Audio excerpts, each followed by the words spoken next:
Neville Goddard, 1959 lectures. The Second Vision, September 11th, 1959. We make the statement with Blake that all that you behold, though it appears to be without, it is within, in your imagination, of which this world of mortality is but a shadow. I mean that literally. The whole of humanity is contained in you, for that is the being you really are, and that is God. And we exist in him, and he in us.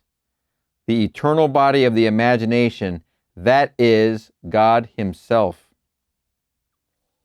Man, oh man, oh man. There's such a magic of the eternal now. It is this new moment. In each and every moment, all birth and dying is happening at the same time. In each moment, all is contained within you, and you are giving life to each and everything outside of you in the instantaneous, effervescent, ever-present now. Close your eyes. Nothing exists. Just your thoughts, just your imagination. Open your eyes. You've just given birth to the entire world. Whatever you can see, at least, you are giving birth to while you're looking at it. Did you hear President Eisenhower speak just recently on his reaction to his recent trip? Then he came to what he felt was the very spirit of our land, the freedom of the individual.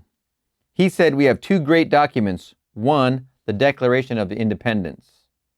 The other is one that takes precedence over it, and that is the Bible. I wish he spoke for every one of us in the world, but even the majority who accept it as the Word of God do not understand it. It is a series of visions from beginning to end. The Old Testament shows what is taking place in the whole. The New Testament tells what is taking place in the single or individual man. The whole vast vision in both old and new is actually taking place in the individual. I told you of the experience that took place on July 21st in San Francisco, and that parallels the first vision in the books of Matthew and Luke. I actually gave birth to this Christ child as it was enacted in me. I was its father. My reality is invisible, for I held in my hands what I formed as my own son, but I did not need a body. So when God conceives of himself, he conceives of man. So you are God, conceiving Christ Jesus and forming out of your own being, unaided by any other person in the world, the only begotten Son of God. The vision began to unfold in me, and 24 days later came the second vision. And the second vision is the death of Herod. The child is taken into Egypt to save him from being killed at the command of Herod. Herod is compiled of two words. One means hero, and the other idios, means to fashion. That's E-D-E-O-S, means to fashion, or a thing formed. And the thing formed has to die, for the being you really are is God, which is spirit, without form or figure. But you display this body in every form in the world. So the second vision came.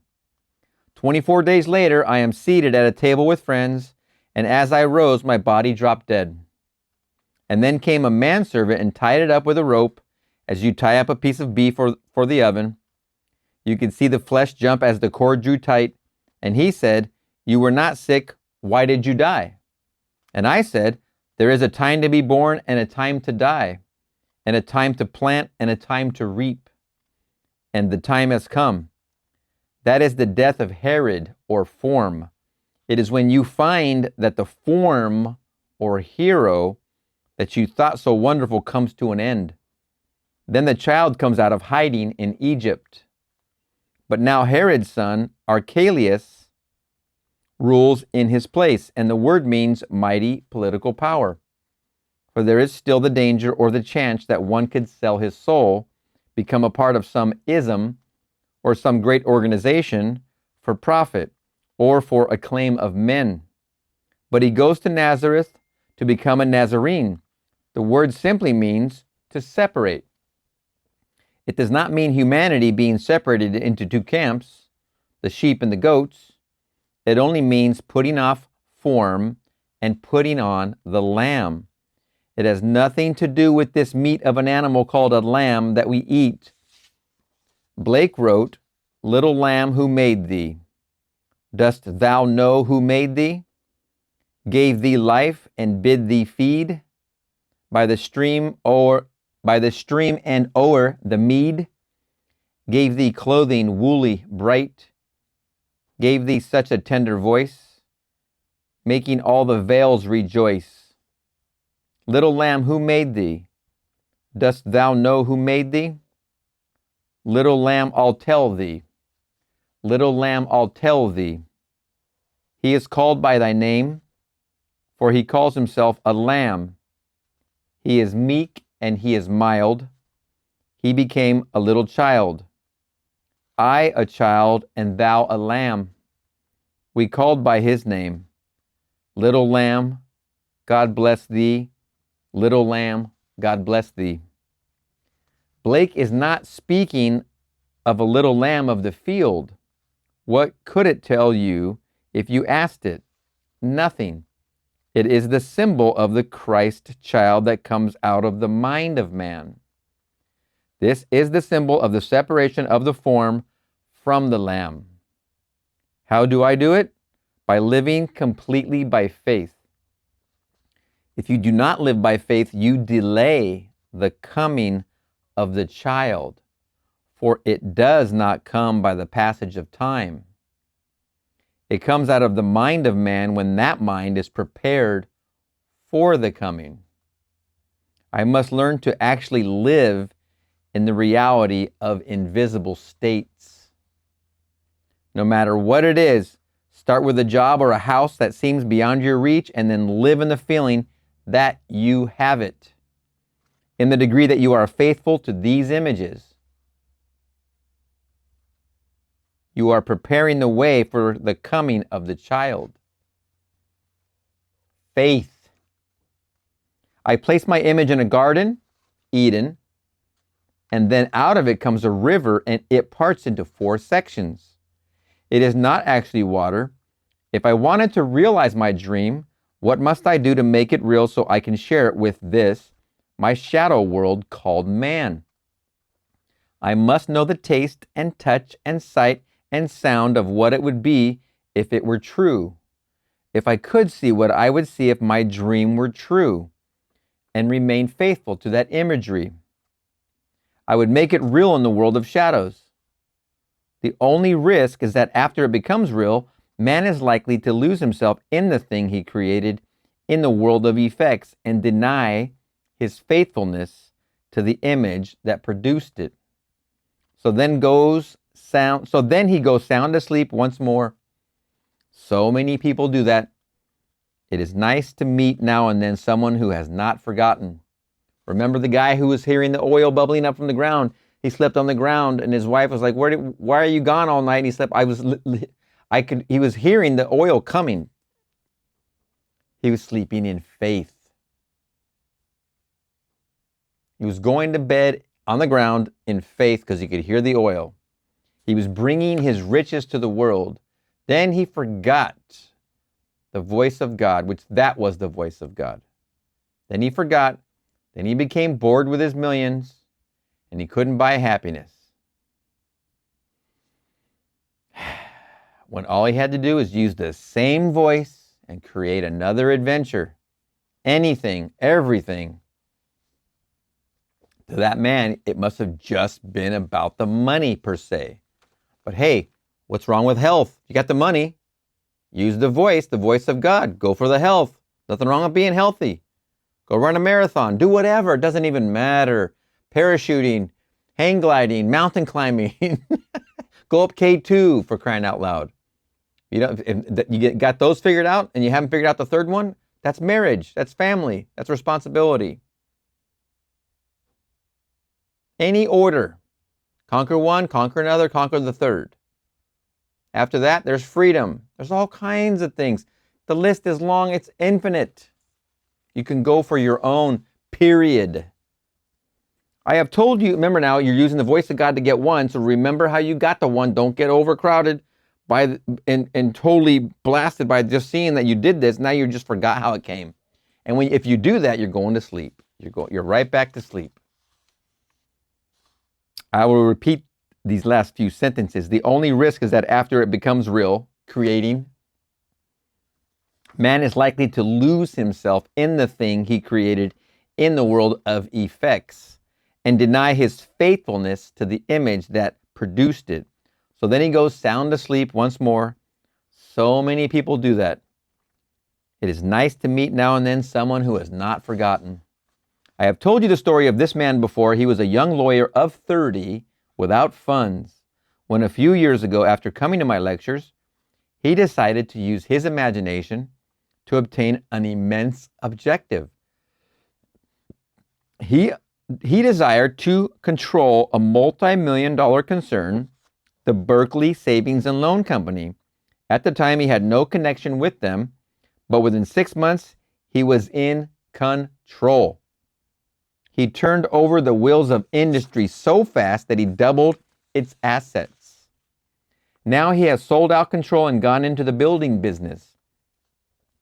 He has recently returned from Hawaii, where he built 4 hotels.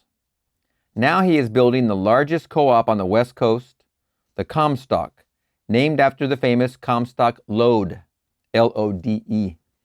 It is on San Francisco's Nob Hill, and it is costing $8.5 million. He is president of the company. He wrote me a letter and said, I have a deep and abiding conviction in the power of my imagination from listening to your lectures. Deep and abiding conviction. What is it you have that? In what do you have that? Deep and abiding conviction. Let's put it in the power of imagination. Like this man, and then get anything you desire. He wrote me a letter and said, I have a deep and abiding conviction in the power of my imagination from listening to your lectures. If imagination creates reality and I walk in the direction of my image, then I will predict my future.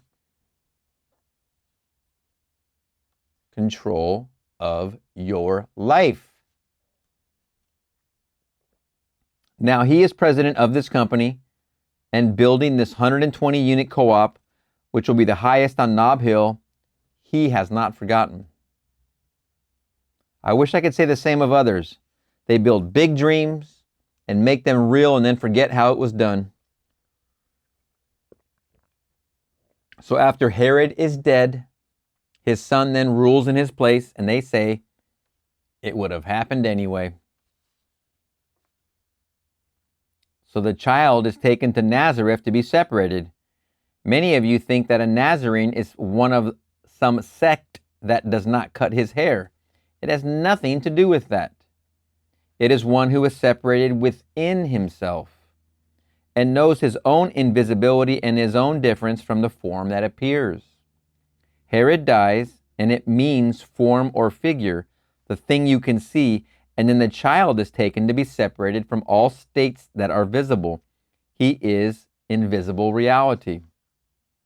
And then we are told you do not see him for 12 years. It means more than a length of 12 years. It means the point at which one reaches emotional maturity or imaginative puberty. Imaginative puberty, where one can now create out of his own being. Then he reappears, and the first thing he does is to deny his earthly parents. I am about my Father's business, etc. He turns his back on his earthly parents. I and my Father are one. And then he starts to work and goes through to the very end. There is only this short interval before he reappears. This did not take place. It is taking place in the mind of everyone as the way is prepared for his coming. And you prepare the way by living by faith. Faith is the evidence of things not yet seen. Faith means meaning. Things that are seen are not made from things that do appear. Science thinks that things come from substance that does appear. They are taking over 1 million organic substances and an equal number of inorganic substances and are now reducing the whole to electricity, positive and negative. They think the whole vast world comes out of this, but it does not. It comes out of your own wonderful imagination. Any change in your image will result in a change in the world. When man knows this, he is beginning to awaken, but until he is sure of that, he is still asleep. Father, I thank thee, thou hast hid these things from the wise and prudent and revealed them unto babes. Prudent comes from a word which means those who pray and act piously. Note the word around you, and you will see these who act piously. But this is hidden from the scientists, the wise men, who would tell a scientist his imagination is creating this world of confusion. He could not believe an attitude will bring about a change in the visible world. Is it not physical? If a man can predetermine an attitude, where is causation? Causation is within the imagination of man. And man is God. Spiritual man, that is. When you live by it, the visions begin to unfold, and you will see if the Bible is historically true or psychologically true. Most of the Eastern world says the Christian Bible is the opium of the people, and the Western world says it is history. So listen to this again. Most of the Eastern world says the Christian Bible is the opium of the people. And the Western world says it is history, but it is a series of visions that will come only after the way is prepared. And that is by faith. But try to tell someone you are being born of your own being, and you rise from the floor and see your body lying on the bed, its head moving from side to side like someone coming out of an anesthetic. You will think it is wind that is causing this terrific vibration in the room. Then you look back where your body was and you will be gone. But in its place will be three wise men, and they too think vibration is caused by the wind. And one goes to investigate, and the others will say, how could that be? And you will take the child and hold it and know it is your self-begotten son. And you will know that you have given birth to Christ Jesus. From then on, you begin to awaken and you find out who you really are. And you will know that you are God. You are not dependent on anything in the world, for you are making everything in the world. Everything is taking place in the mind of the single individual. For the whole vast world is contained in you. Repeating this most important sentence, as I just said a few minutes ago, you are not dependent on anything in the world, for you are making everything in the world. Everything is taking place in the mind of the single individual. For the whole vast world is contained in you. Literally. It's all a dream, and you are projecting it on the screen of space from your own imagination. You want to change what's on your screen, in your space, you change what you're imaging onto the screen. Sounds simple. We get so hooked on what's on our own screen, we forget that it's coming from us. We forget that we are the projector of the image. We want to change the image, we change what's in the projector.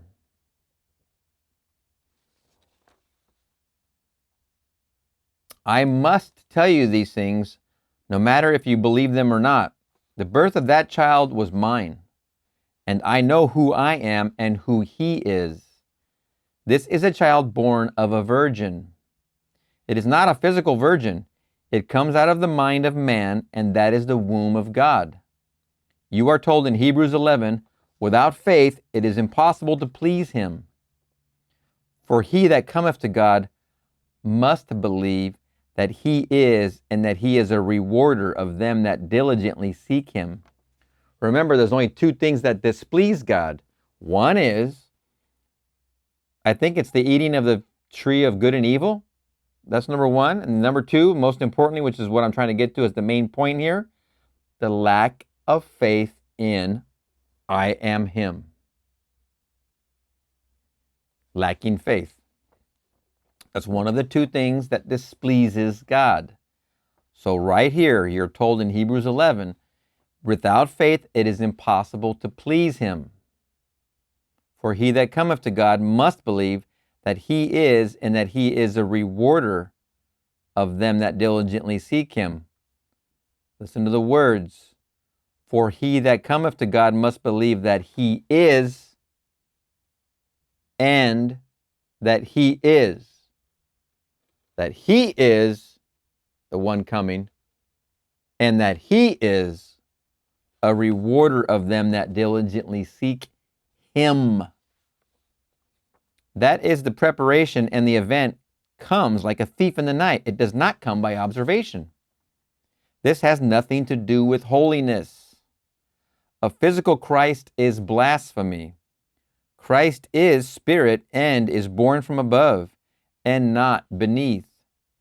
The physical comes from below, but unless ye be born from above, ye cannot enter the kingdom of heaven. Christ is not of flesh, but comes out of your hands and smiles into your face. Until you know it, it seems stupid, but throughout eternity it is taking place. For God enters death's door, this body, with those who enter, and lies down with those who sleep to enter into dreams of eternity until they awaken. But when the door is opened, these 12 crystals begin to vibrate in what is called the pineal gland, these 12 translucencies through which the Christ Spirit shines. And the whole thing gives just as if the child were being born in the physical sense, and then you can stand no more and you are pushed down to the floor. You cannot get any lower, so that symbolizes the manger. The wise men call it your child, for you are being individualized. And the name he calls will be your name, and in your hand will be placed the child. And you will know it. For the symbolism is true. Out of the brain of man comes the Christ child. The three wise men are always present. But you, to whom it is happening, do not know what has happened. You hear the wind, the thermal, and it means the spirit of the divine wind. He does not precede you. He cannot come before you, for it is God giving birth to his Son.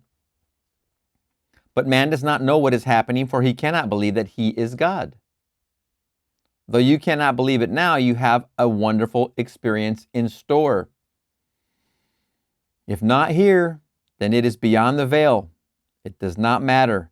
This is not from the study of any philosophy, but it is an actual mystical experience. The four Gospels are the beginning of the drama unfolding in the mind of man. You want a job?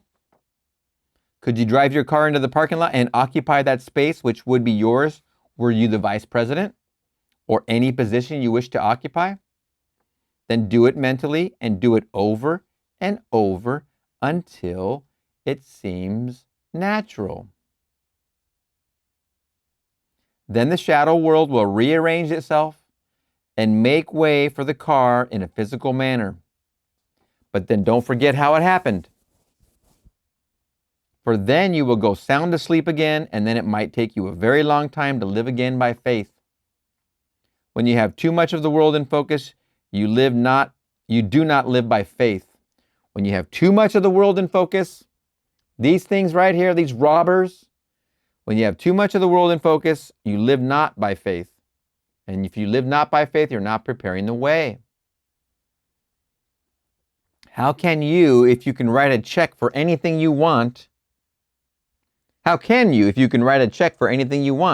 Jacob is the eternally beginning one, and I am called on to bring him, and I can only do it through faith. So today, no matter what you desire, if you know that imagination creates reality, then you can bring about a change of attitude and following this change in this shadow world around you. When you react, actually you penetrate. But when I change something within myself, I am acting. And only God acts in existing beings and men. Satan is that aspect of mind that reacts to life instead of affecting life. So do not argue, but decide what you want in place of what you have or see. Until I can change a thing, I can tolerate it. For I know I can change it. For when I change within, it will have to change outwardly, no matter what it is. All that you behold, though it seems to be without, it is within. In the imagination, of which this world of mortality is but a shadow. The whole vast world is the world of imagination. You will see those visions, and you will know they are in the Bible from Genesis to Revelation.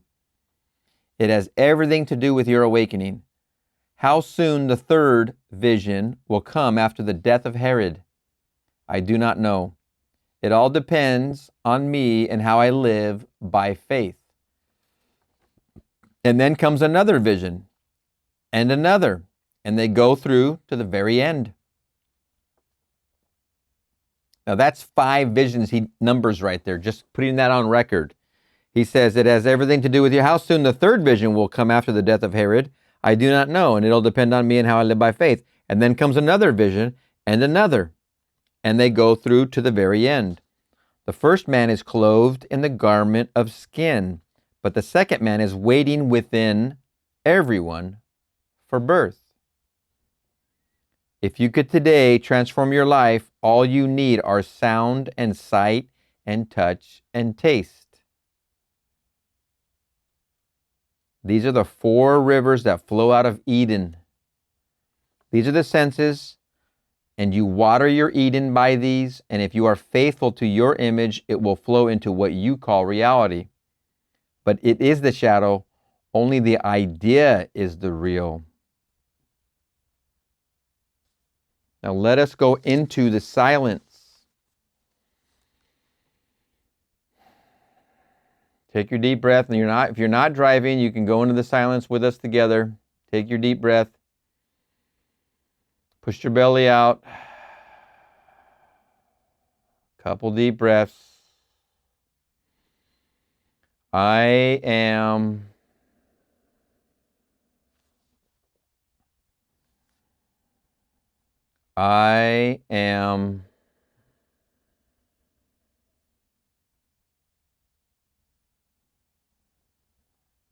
you're imagining lovingly.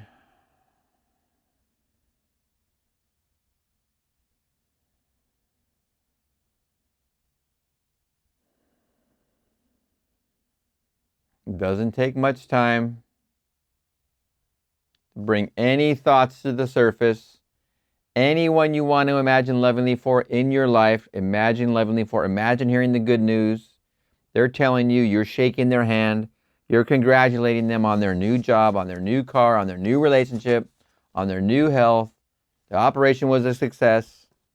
You're congratulating them right now. Your one hand's on their shoulder, another hand shaking their hand.